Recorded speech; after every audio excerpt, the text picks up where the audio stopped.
Hello dear viewer, Primary 5 class, Social Studies is the lesson we are going to have right now, and we are going to discuss page 40 of our workbooks. Make sure you are there. So get your workbook, open page 40. In case you do not have, I'm so sorry, please you can talk to your parents and they can come and pick for you one from the school, because the copies are ready. So in the previous lesson that we watched, that we were having, we were looking at physical features in Uganda. We introduced the topic, physical features. We understood the types of physical features, whereby I want you to remember that we talked about two types. In case you have forgotten, then, or in case you didn't watch that lesson, then you make sure you get it and watch. We have two types. We talked about the two that I know you know by now. Then we talked about the general examples. Now in the general examples, we talked about mountains in particular. We talked something good about mountains. We talked about a plateau also in that very particular lesson. Now in this lesson, we are continuing with another example of physical features, meaning we are looking at another example, that is lakes. So our discussion this time, we are going to look at the lakes that we are having here in our country, that is Uganda. Remember, I told you that in Primary 5, we are basically looking at Uganda. So we are going to begin. When we are looking at lakes that we have in Uganda, there is one thing that we must understand, and that is, do we know what a lake means? Because you can be like, a lake, you know, you have ever seen a lake, you just saw it, but when you are asked, what is a lake? Though you are seeing it, but what is a lake? You find that it becomes difficult for you to define. So in this time, we are going to understand that. Now, a lake has a very simple definition. A lake has a very simple definition. We can say a lake is a large mass of water. A large mass of water. A large mass of water surrounded by land.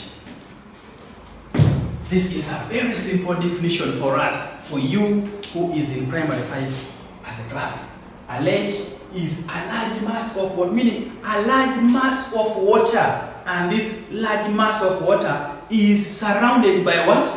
By land. Which means, if we were to understand what we have written, we are saying a large mass of water, very large mass of water. Of course, we are having now the water here. A large mass of water, we are representing it like this. And this large mass of water here is land, surrounded by what? By land. Of which, you know, on land we can have the grass growing, surrounding. We have now grass here, surrounding this land, this large mass of water. So that is what we are trying to read in our discussion. Now, when we come to look at the lakes, we are not going to have a lake drawn like this. Here I was trying to make you to understand the definition. A large mass of water surrounded by what? By land. Now, when we are looking at lakes, we are going to have two categories of lakes. In this class, we can call them types.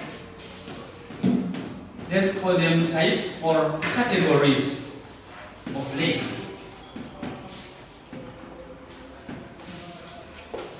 Categories of lakes.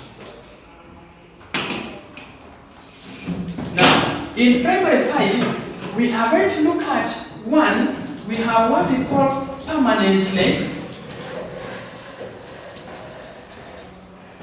Permanent lakes.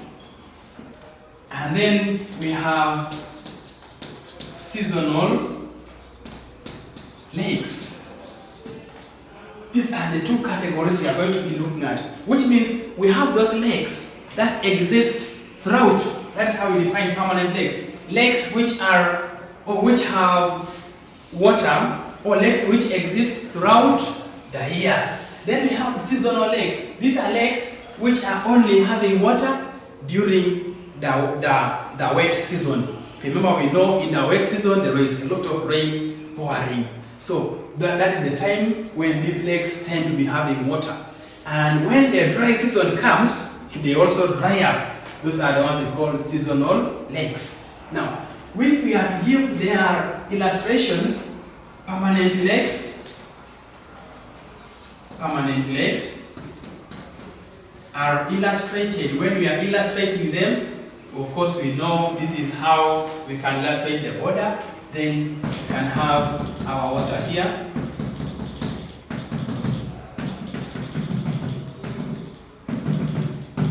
So this is how we can illustrate a permanent lake, which means here in the middle here we are having water.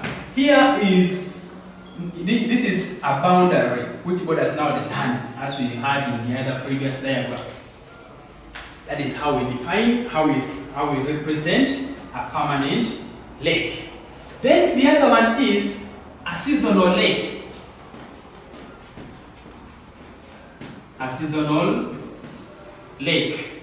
Now, a seasonal lake, we have said this is the lake which has got water only during the wet season and will dry up in the dry season. Now, for that case, we are going to have this one dotted. We are going to have this one what? Dotted. We shall not have its outline also like for the other one. No, this one is going to be dotted.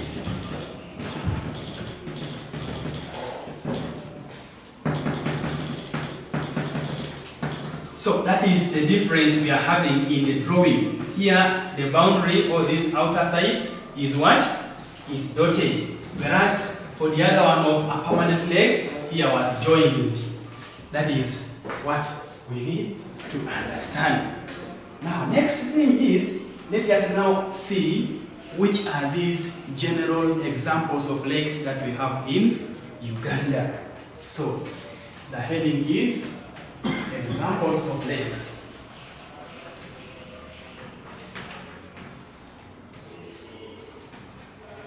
Examples of lakes in Uganda.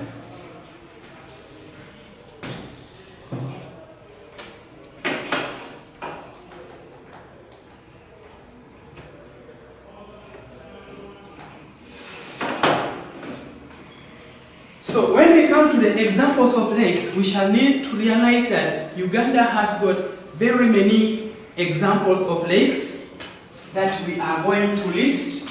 We begin with the largest that we know. The largest lake we have in Uganda is Lake Victoria.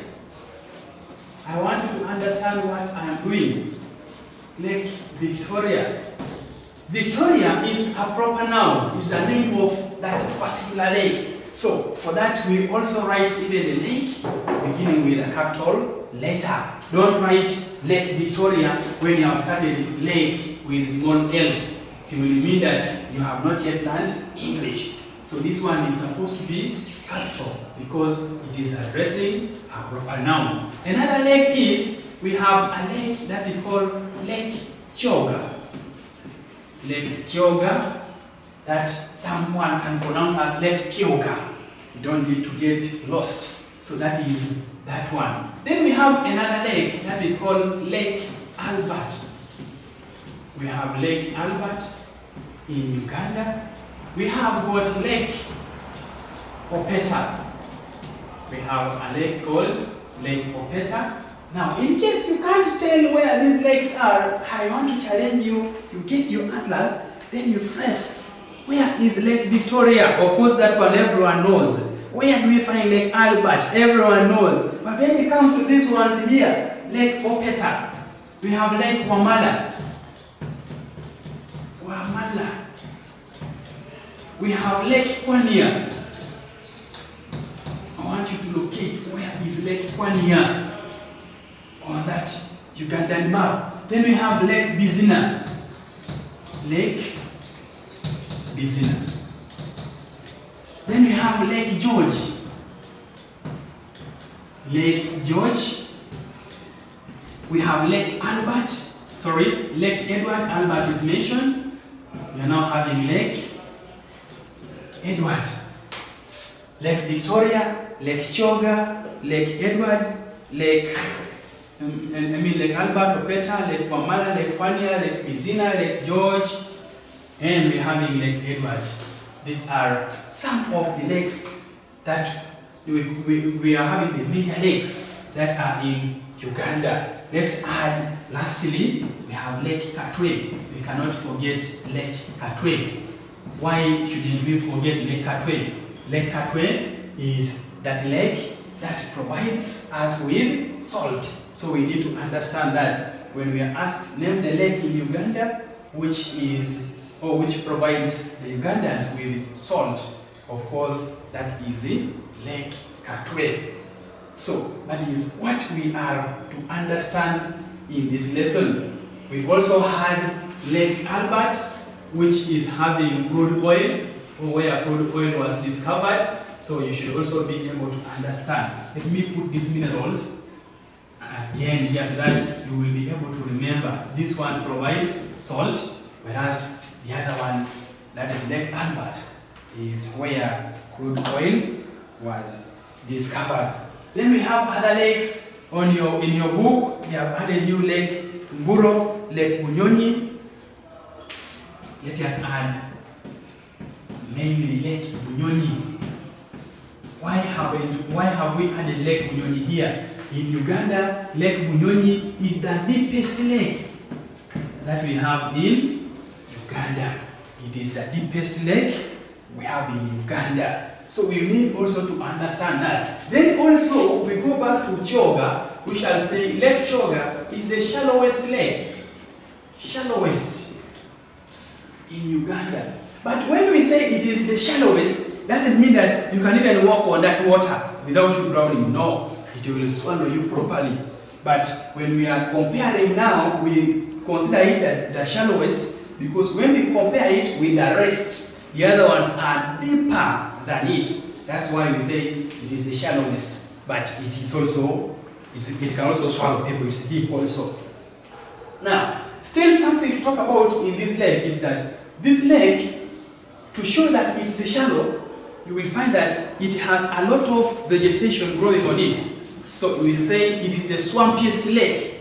Apart from having it as the shallowest, it is at the same time the swampiest, meaning it is very swampy. So we also add something here, swampiest, from the word swamp, meaning it has a lot of swamps. And why is it swampy? It is swampy because it is shallow. Then we ask another question, what makes it shallow? Aha, now that one becomes terrible.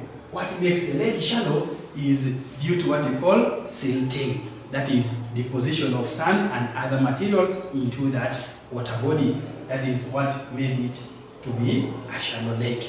So for that, we have understood that these examples of lakes that we are having in Uganda. Now, let us go to look at which activities can be taking place in these areas, in and around lakes. Activities that take place in and around lakes.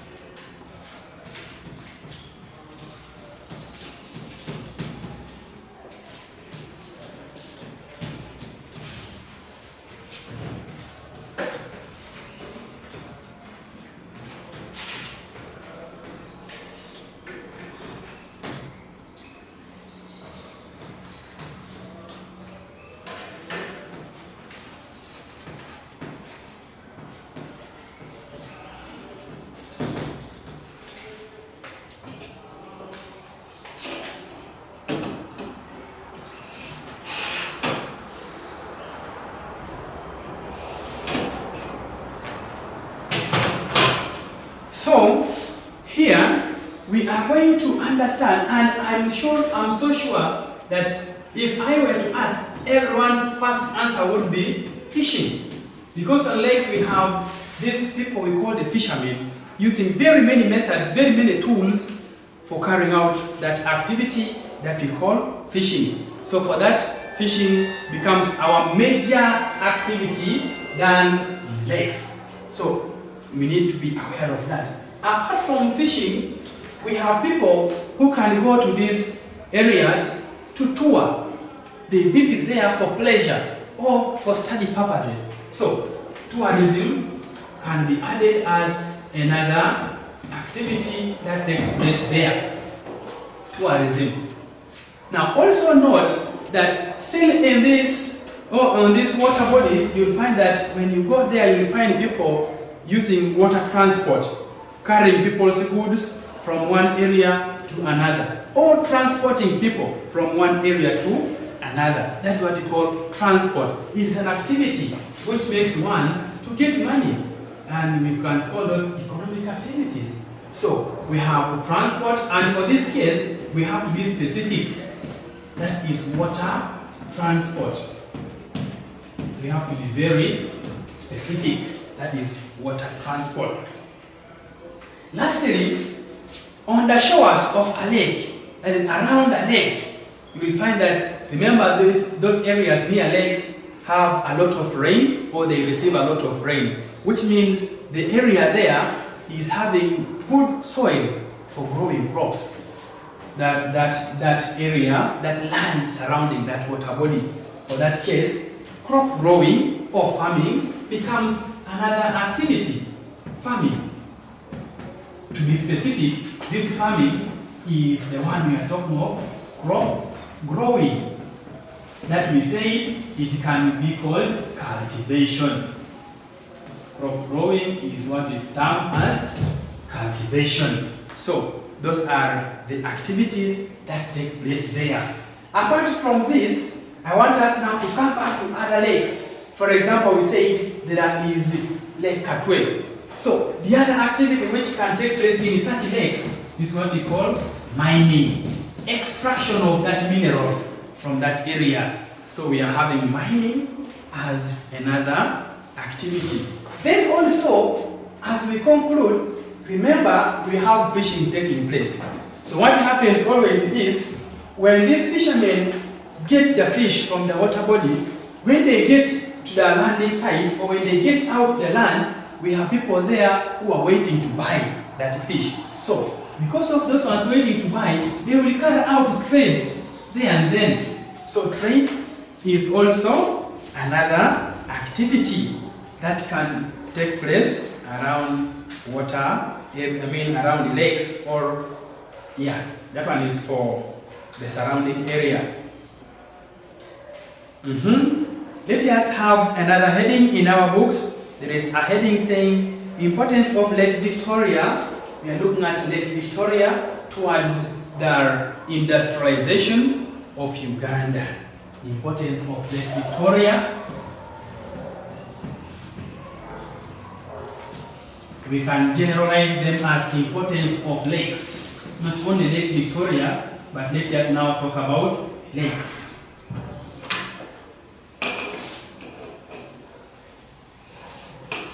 The importance of lakes. Now, we are having two things here.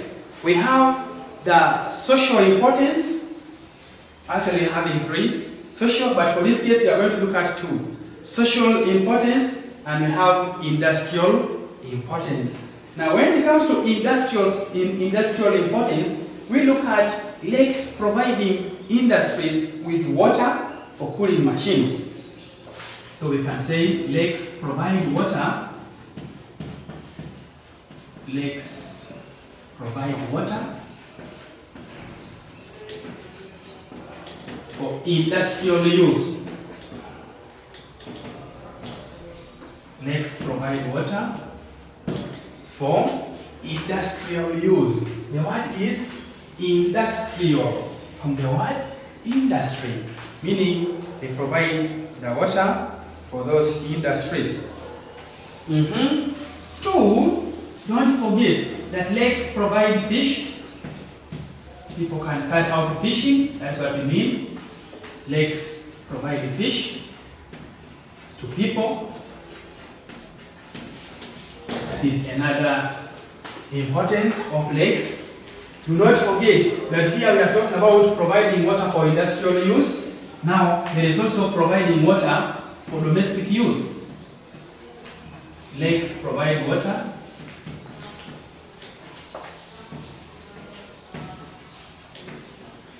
For domestic use. Lakes provide water for domestic use. When we talk about domestic use, we mean water being used at home for home activities. For example, washing utensils, washing clothes, drinking, cooking, all those are ways water can be used at home, including bathing. So that is for that point. Another one,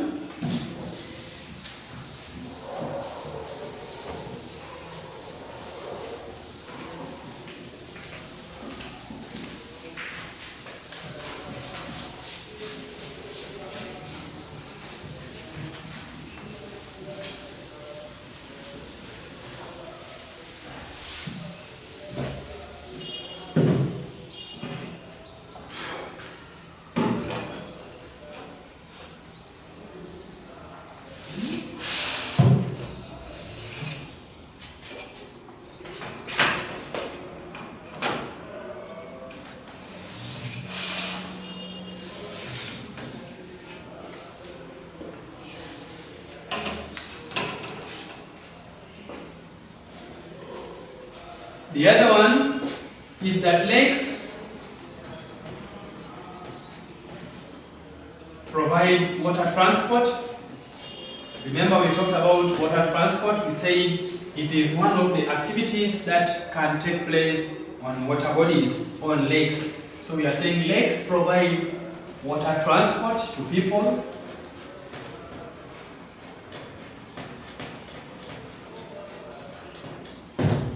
Which means you can move from one area to another on water. We have those water vessels that can aid that, or that can support that. For example, we have the boats, the ships, the ferries, the canoes, all those are what we call water vessels. They are the ones that help in the transportation or in the movement of people or goods on water. Then the other one is some lakes, like we say, we have Lake Hatwe, we have got Lake Albert, so we are saying some lakes. There we have to be specific. Some lakes are sources of some minerals.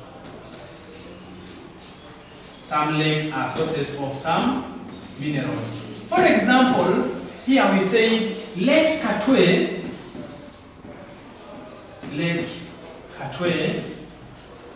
is providing Ugandans with what? With the salt. And then we also talked of Lake Albert. What is in Lake Albert? In Lake Albert we say here we get what we call crude oil. So Lake Albert provides crude oil as a mineral. So for that point we shall say some lakes, not all lakes, some lakes provide us with minerals. Then second last, we are going to say that some lakes, lakes in general, attract tourists. Tourists visit there. Lakes attract tourists. Lakes attract tourists. And these tourists bring what we call income. Lakes attract tourists who bring income. People tour. And lastly, because we shall not be able to write all, we were looking at Lake Choga. We say it's the swampiest lake. So we can say some lakes provide, or some lakes are sources of raw materials. Can also be there. That's another answer. Then we are now saying finally, lakes help to modify the climate. Just like we talked about in mountains in a certain lesson, we shall also say lakes help to modify the climate, meaning they help in rain formation. When we are talking about modifying the climate, to modify means to make it to become nice or better, to make it better than it would be. So we are going to understand how do lakes help to modify the climate. We are saying lakes help to modify the climate by helping in rain formation, which means we are going now to illustrate how does this happen. Illustration showing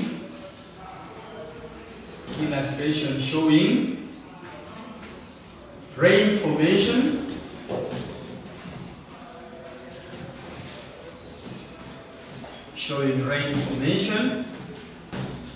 in lakes.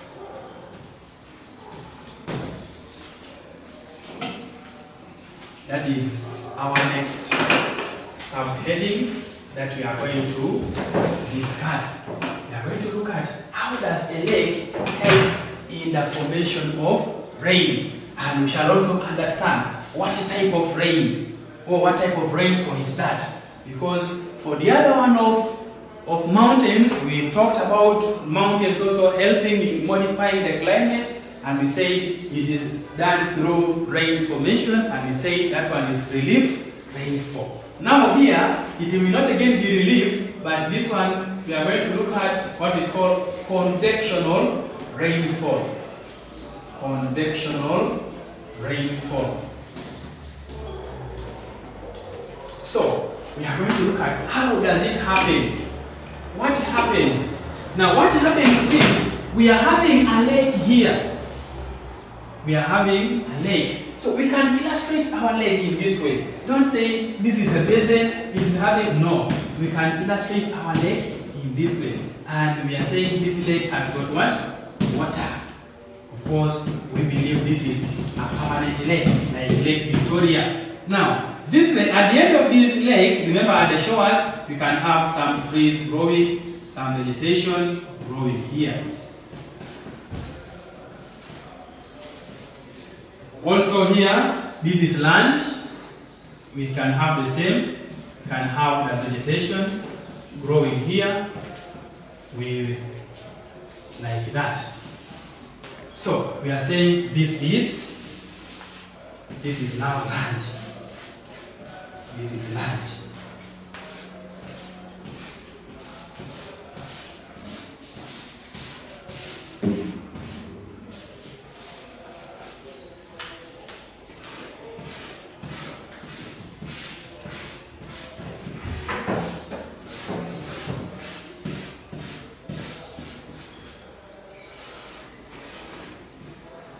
So, we are having land. Remember, we defined a lake by saying a large mass of water surrounded by land.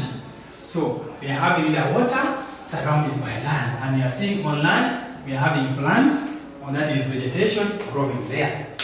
That is a lake. Now, what happens is, when the lake is down there, we are having the sun up here. We have the sun here shining. No one can stop it, no one can cover it. So we have the sun shining there, and this sun is going to shine onto this water body. Remember, the sun shines and it moves in a straight line. When you go to other classes, you will understand that light travels in a straight line. So when we are representing this, we draw something straight. That's why I used a ruler to draw this, and I am saying these are the light rays striking now the water body, hitting now the water body. These are the light rays or sun rays, light rays, and these ones are hitting the water body. Now what will happen here is, because of this sun hitting this water body, the hitting of the water body makes the water body to begin losing water in the form of vapor. The water begins to evaporate. That is now the term. So we are going to have evaporation beginning to take place, this water body begins to lose water into the atmosphere in the form of what? In the form of vapor. So this process is the process we call evaporation. I want you to be very careful. Let me first write it clearly, because you might end up copying something wrong. Evaporation. That is the spelling for evaporation. E-V-A-P-O-R-A-T-I-O-N. Evaporation. We are saying the evaporation is a process by which this water is or leaves the lake, goes into the atmosphere in the form of what? Vapor. It's here going. So when this evaporation takes place, of course this vapor goes into the atmosphere, and when it goes into the atmosphere, it is going to condense. It's going to condense. That is another term that we are going to look at. To condense, forming the clouds.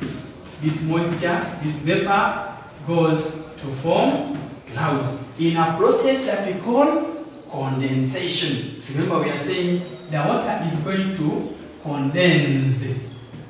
That is how we write condense. Now, it is from this condense that we shall now have the process that we shall call condensation. Condensation. I want you to take serious note of this. Sometimes children fail to put that silent N. Condensation.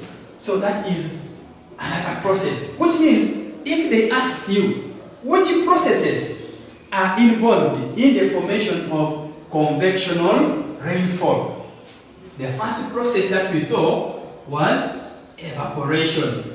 A process by which the water is lost into the atmosphere in the form of vapor. Then we are having here condensation, which now deals with this vapor condensing to form the clouds. And at the end of it all, we are going now to have these clouds dripping in form of what? Rain. And we shall say the area is receiving rain. When these clouds begin dripping, you now run to your house. That, mommy, daddy, it's raining. You run and you hide. For you don't understand how that rain was formed, but this is the process. So at the end of it all, we are having rain received in an area. And we have said this rain is what we call convectional rainfall. Convectional rainfall. So that is how lakes help in the formation of rain. In case you are asked, make sure you are able to give this. We had the sun shining, hitting the water body. On hitting the water body, which process took place here? Evaporation. The water evaporated in form of vapor. And from the evaporation, the water, this water vapor condensed, having a process that we call condensation, which resulted into the formation of clouds. And when we had these clouds, we say the clouds now started dripping, and we were now running to our houses that rain has come. So simply, so we are going to look at the problems that lakes are facing. Much as we have discussed how lakes are important to us, the good things we get from them, like fishing, we can carry out fishing from there, attracting tourists, and the rest of them. We are also saying that these lakes face challenges. Problem number one is prolonged sunshine. Prolonged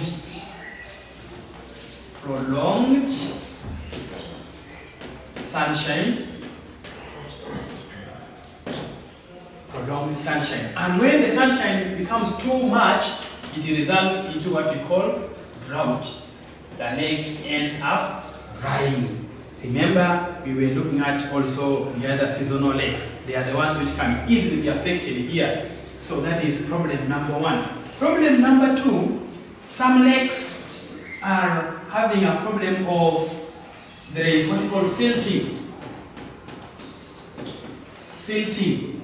I said at the beginning of this lesson that silting, that's when we're looking at Lake Choga. We say it is the shallowest lake, and what makes it shallow is because of the high rate of silting. Silting is the deposition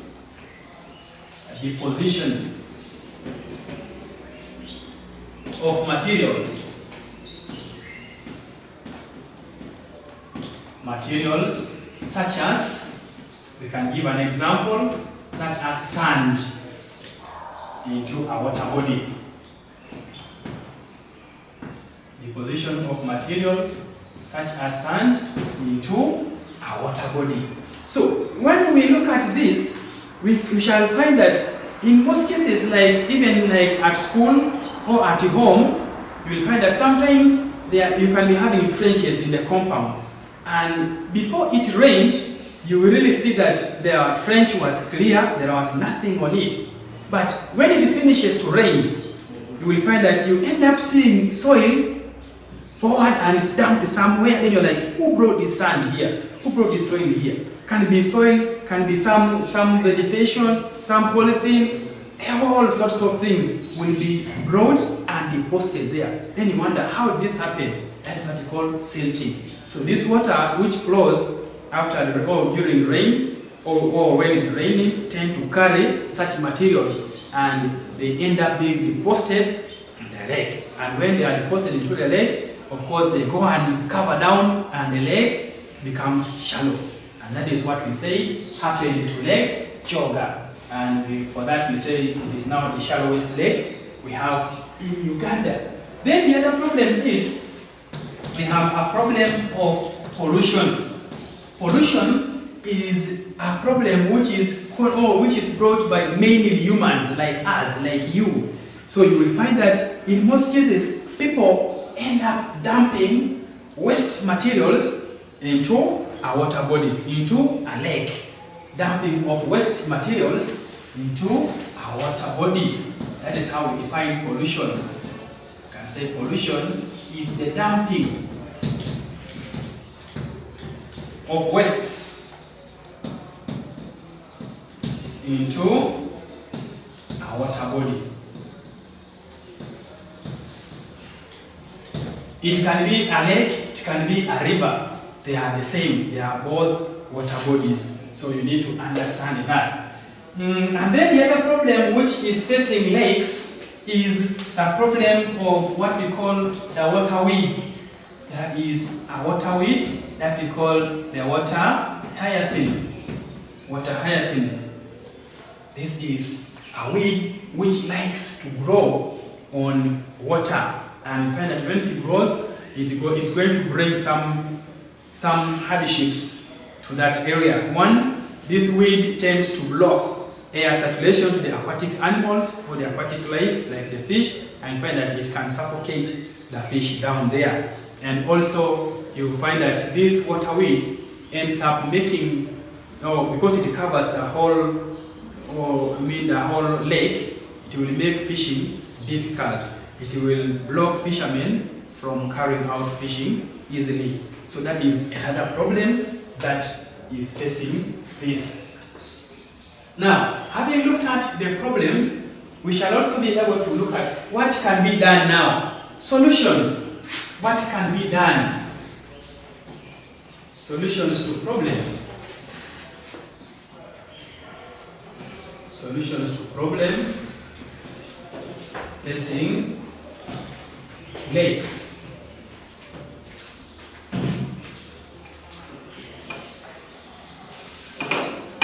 Now, we have these solutions. There are those solutions that we can manage. There are those solutions that we may not be able. For example, what should be done for this problem of prolonged sunshine? Sometimes the area does not receive a lot of rain. So what should be done? Now, this one can be managed by planting trees around water bodies. Planting trees. By planting trees around water bodies.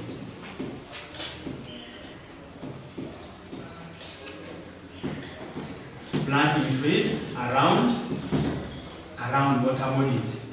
I want us to know that when trees are planted, these trees can also help in rain formation. Other than only this lake, they can also supplement. They also help to form rain, and that area can receive the rain. And as a result, the lake will not end up drying. So for that case, we shall now address the problem of prolonged drought that results into sunshine. Then we have the problem of silting. This one can be done by channeling trenches. And we have pollution. Pollution can be addressed by encouraging or by having proper disposal. By having proper disposal. Disposal of wastes.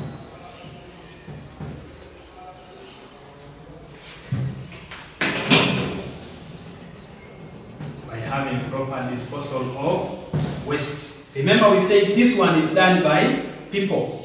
So what happens is people should be encouraged, people should be sensitized or taught on how to dispose these waste materials properly without dumping them into a water body. For example, we have polythene bags. We shall have these toxic materials that are released from like factories, like these used up oils from the engines. So instead of such things being disposed or being dumped into a water body, people can be talked to and they avoid that and they have them dumped somewhere.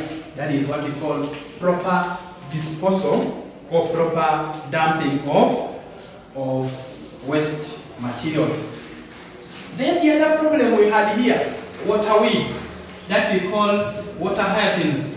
Remember, we have said this water weed can cover the whole lake, making the aquatic life suffocate there to lack enough oxygen. So at the end of it all, it becomes a burden. So what can be done? Now this one can be done by clearing